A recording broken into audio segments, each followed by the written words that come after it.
So imagine you're standing right in the middle of this picturesque medieval city in the south of France, Carcassonne. Oh yeah, it's stunning. Right. You're looking at these imposing stone walls, the ancient turrets, perfectly preserved cobblestone streets. I mean, it is literally postcard perfect. Completely. But if you look a little closer, like right past the crowds of summer tourists snapping photos, you start to notice something, well, deeply unsettling. Yeah, it's the emptiness. Mm. The pervasive emptiness right behind those facades. Exactly. You start seeing all these for lease signs, Yeah. just gathering dust in the windows of what used to be like a thriving bakery or local hardware store. It's the classic trap of the historic European city. They become so impeccably preserved for the global tourist economy that they kind of forget how to actually function as a living, breathing community. Right, they hollow out. Yeah. Behind that beautiful 13th century aesthetic, Carcassonne is facing a very modern crisis.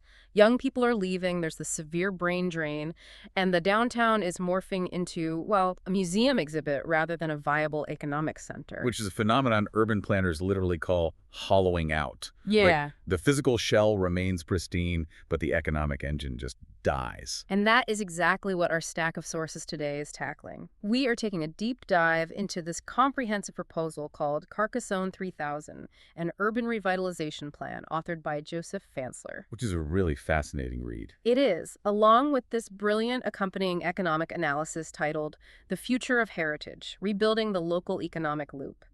And, our mission for this deep dive is to explore how this municipality isn't just trying to slap a fresh coat of paint on its streets. Right, or run another flashy marketing campaign. Exactly.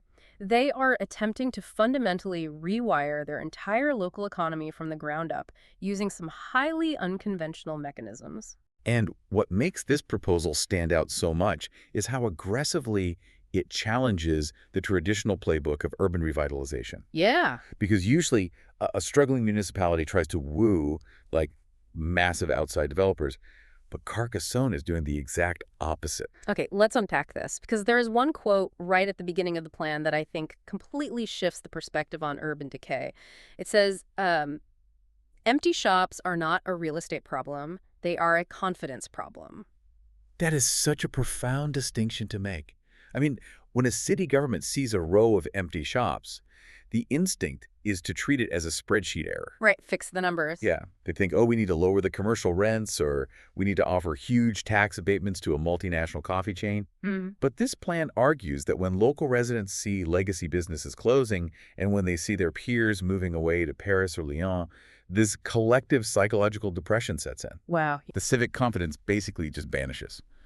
And without confidence, no local resident is going to risk their life savings to open, an independent bookstore or an AI agency.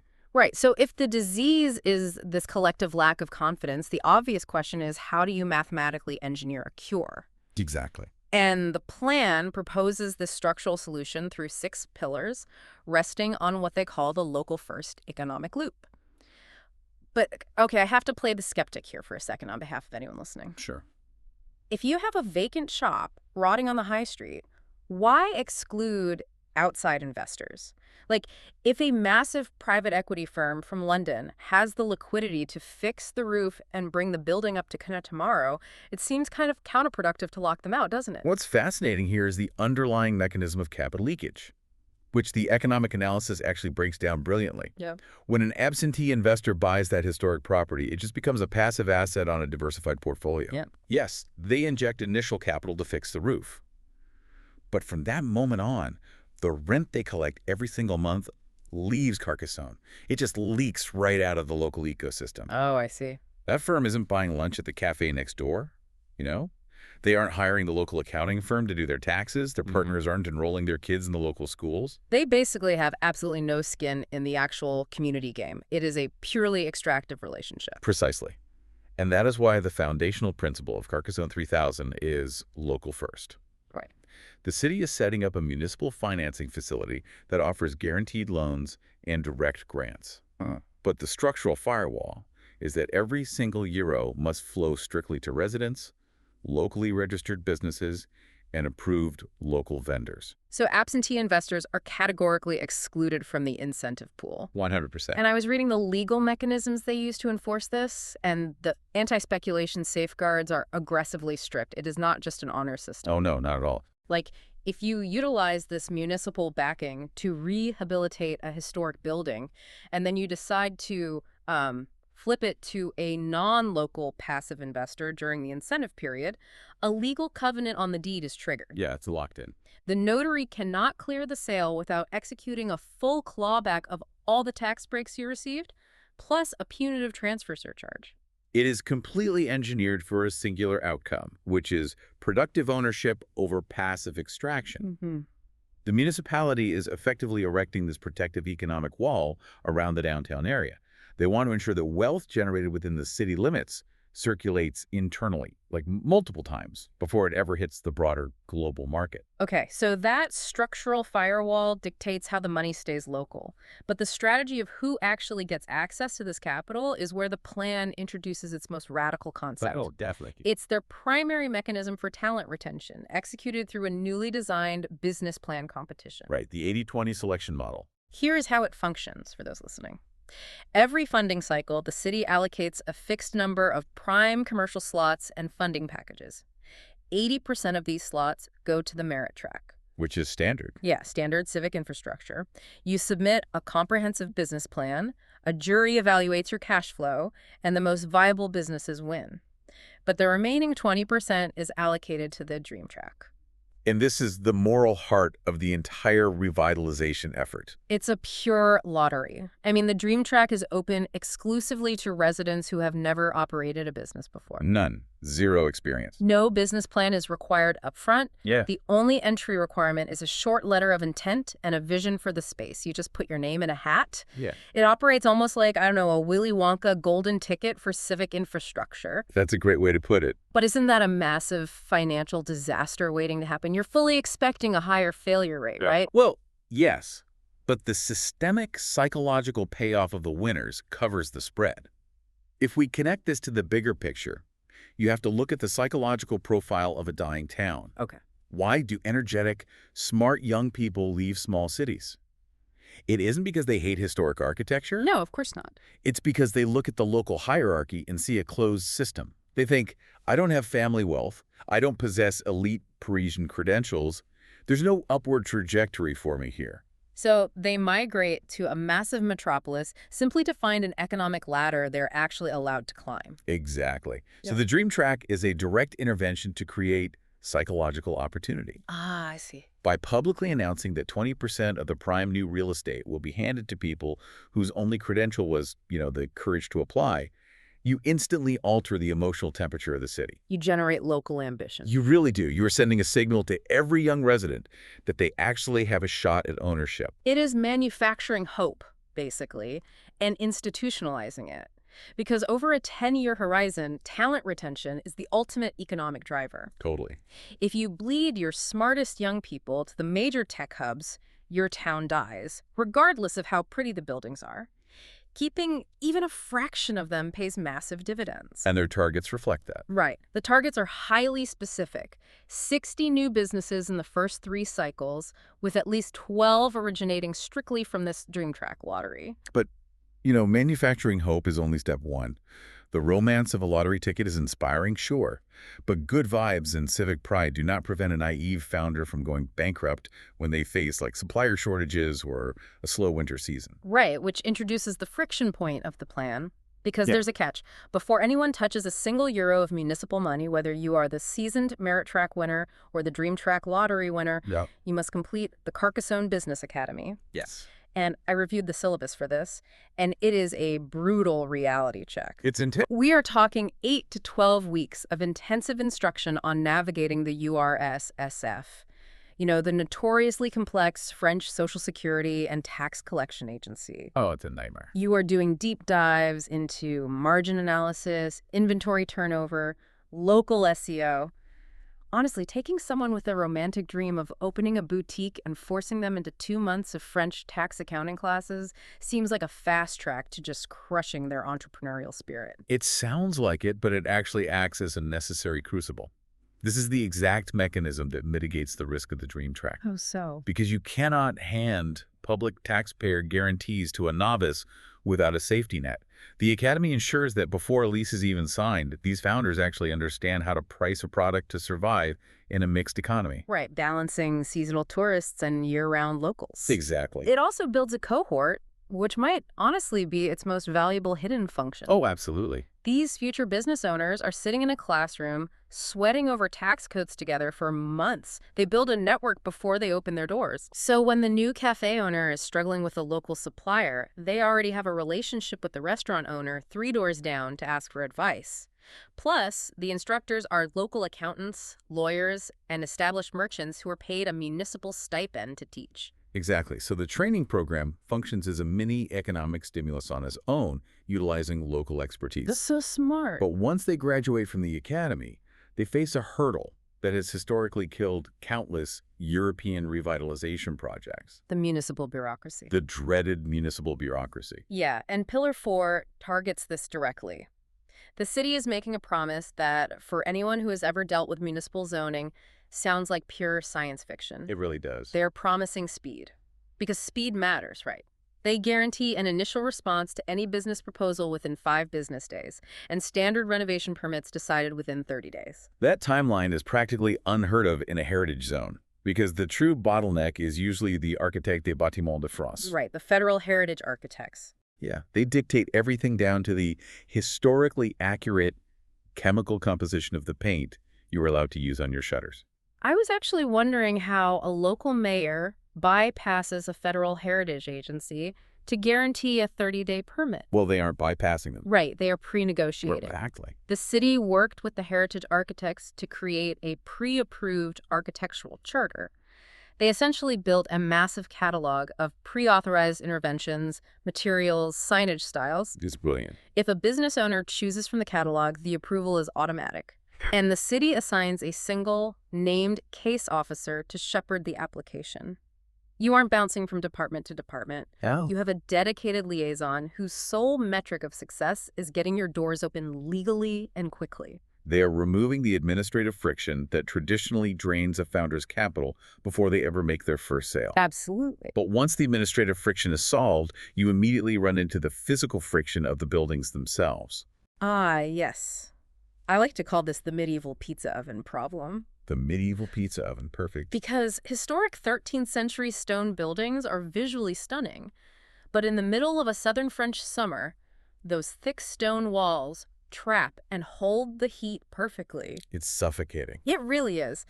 If you are trying to run a modern AI consultancy or a co-working space or even just a comfortable modern cafe, you cannot have your customers or your employees sweating through their clothes in July. Or freezing in February. Right. And this is the focus of the climate comfort pillar. The economic analysis is very blunt about modern demographic expectations. Yeah. Remote workers, tech talent, young families, they will not tolerate moldy, inefficient, or overheating spaces, no matter how much heritage charm the exposed stone has. But how do you retrofit a 13th century building for climate tech without destroying the historical integrity? I mean, that's what brings people to the city in the first place. It requires sophisticated financial and technical engineering.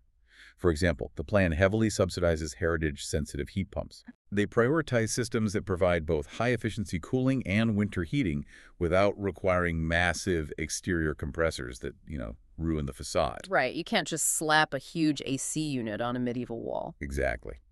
Furthermore, to address the exorbitant cost of bespoke heritage upgrades, the city is initiating a bulk purchasing program for heritage-appropriate double-glazed windows. That is a brilliant piece of municipal leverage, because heritage windows are usually custom-made and wildly expensive for a single shop owner. Prohibitively expensive. But by aggregating the demand of 100 different buildings, the city creates a massive single purchase order. They essentially force the manufacturers to offer wholesale pricing, making bespoke historical upgrades cost the same as standard modern windows. They're also mapping out the installation of invisible solar tiles on non-protected rear courtyards and rooflines. Oh, wow. And they are designing what they call shared cooling corridors in the traditional arcades. By solving the climate and comfort issue at scale, targeting at least 100 buildings in 36 months, Carcassonne is attempting a massive strategic repositioning. I see where this is going. By upgrading the baseline climate infrastructure, you aren't just saving the local baker from a high utility bill. No. You are suddenly making Carcassonne a highly competitive option for a completely new global demographic. Think about the modern workforce. Yeah. You have burned-out urbanites fleeing the costs of Paris or London, tech entrepreneurs looking for a high quality of life, aging digital nomads who want stability. Right. They're searching for beauty, walkability, authenticity. Yeah. But they absolutely require modern infrastructure to work and live comfortably. It makes sense. Carcassonne is utilizing these climate upgrades to shift its identity from a stagnant, historic tourist destination to a highly competitive, historic, future-focused living ecosystem. Okay, let me put my pragmatic taxpayer hat on for a second because all of this sounds incredible in theory. Sure. We are talking about waiving the CFE municipal business taxes for the first 24 months. We are talking about subsidized heat pumps, dedicated permit liaisons, underwriting a small business lottery. It's a lot of upfront capital. How does a mid-sized municipality pay for this without bankrupting the local treasury? Where is the actual return on investment? The financial model relies entirely on the macroeconomic concept of the local multiplier effect, or what the report calls multiplied local economic velocity. Ah, right. So instead of a euro going to a multinational holding company and disappearing to Paris immediately, it changes hands locally. Exactly. Because a vacant building generates zero value. But the moment you incentivize a local entrepreneur to open a shop, a massive chain reaction begins. That founder needs an electrician to wire the new lighting. Yep. They hire a local painter, they contract a local accountant. And because of the anti-speculation rules we discussed earlier, the founder is legally required to use the city's approved vendor list of local tradespeople to qualify for the grant money. So the capital bounces around the local economy 5 or 6 times. Wow. Tradespeople expand their crews, local suppliers increase their inventory orders, property values stabilize, which protects the municipal tax base. And you start generating long-term payroll and sales tax revenue. Exactly. The initial public investment is essentially a primer for a much larger private economic engine. But relying solely on local residents still leaves a retail economy vulnerable. I mean, a city like this needs the tourist volume, but it needs those tourists to behave differently than they do today. Very differently. The plan notes that tourism in Carcassonne is heavily seasonal and highly concentrated. In August, you can't walk down the street. In February, it's a ghost town. And this is why Pillar 6, a family-first downtown, is the true catalyst that makes the entire economic loop self-sustaining. Okay. The goal is to fundamentally alter consumer spending habits by transitioning the downtown area from a place of targeted purchasing to a place of habitual lingering. The logic of urban planning here is so potent. If you want a downtown to thrive, you have to create an environment where people spend time without needing a specific reason. Like, if a family only goes downtown because they specifically need to buy a pair of shoes, the economy is fragile. But if they go downtown on a Saturday simply because it is the most pleasant place to exist, the economy becomes robust. Exactly. And to achieve this, the plan physically restricts through traffic during peak family hours, creating these expansive pedestrianized zones. Oh, nice. They're funding a recurring calendar of micro-events, outdoor cinema evenings, seasonal markets that prioritize local makers over mass-produced souvenirs, Love that. monthly family weekends featuring street performances. They are installing shaded rest points and ensuring the entire core is stroller accessible. They are meticulously removing every point of friction that would convince a family to just stay home or drive to a suburban mall. Precisely. When a family lingers downtown for 3 hours instead of 30 minutes, they inevitably buy an ice cream, they sit down for coffee, they wander into a bookstore. It stabilizes the cash flow for these newly minted businesses year-round. And to fund this entire apparatus, the municipality is utilizing a very sophisticated capital stack. Oh, definitely. They are blending local municipal guarantees with regional co-funding from the Occitanie and Aude departments, alongside national French revitalization funds, and heavy utilization of European Union structural funds, specifically earmarked for the climate adaptation work streams. It is a total masterclass in stacking disparate funding sources to achieve a unified local vision. It really is. So we started this deep dive looking at a postcard of a medieval city, a beautiful, perfectly preserved monument that was slowly emptying out behind the stone walls. Yeah. And what we have uncovered is a highly technical, deeply psychological blueprint for engineering a living ecosystem. From the aggressive legal covenants that stop capital leakage, to the dream track lottery that institutionalizes rationalizes hope, to the unglamorous but vital reality of fast-tracking permits and installing heritage-sensitive heat pumps. And every single one of those technical mechanisms loops back to that core premise we started with, Right. confidence. True urban revitalization doesn't occur simply because you repave a historic sidewalk or lower a tax rate. Yeah. It occurs when you successfully shift the emotional temperature of a city. Yeah. When the residents look at their own streets and genuinely believe something is happening here and I have a stake in it. It is a remarkable framework to analyze. And this raises an important question, one that extends far beyond the stone walls of southern France. What's that? Well, if a rigid, centuries-old medieval city can utilize a concept like the dream track lottery to create psychological opportunity, bypass the traditional gatekeepers, and reverse a massive brain drain, how could our modern legacy institutions apply that same mechanism? Oh, that's interesting. Think about massive, stagnant corporate bureaucracies or legacy industries that constantly complain they cannot find innovative talent. Right, the ones stuck in their ways. What would happen if a Fortune 500 company instituted its own internal lottery of opportunity? Like allocating a percentage of seed funding to employees with zero management pedigree simply to revive their own stagnant internal cultures. Imagine bypassing the entire corporate hierarchy and offering a structural golden ticket just to shift the emotional temperature of an entire workforce. Exactly. That is a brilliant lens to view this through, and definitely something for everyone listening to consider within their own industries. Thank you so much for joining us for this deep dive. Keep questioning the structures around you, and we will catch you next time.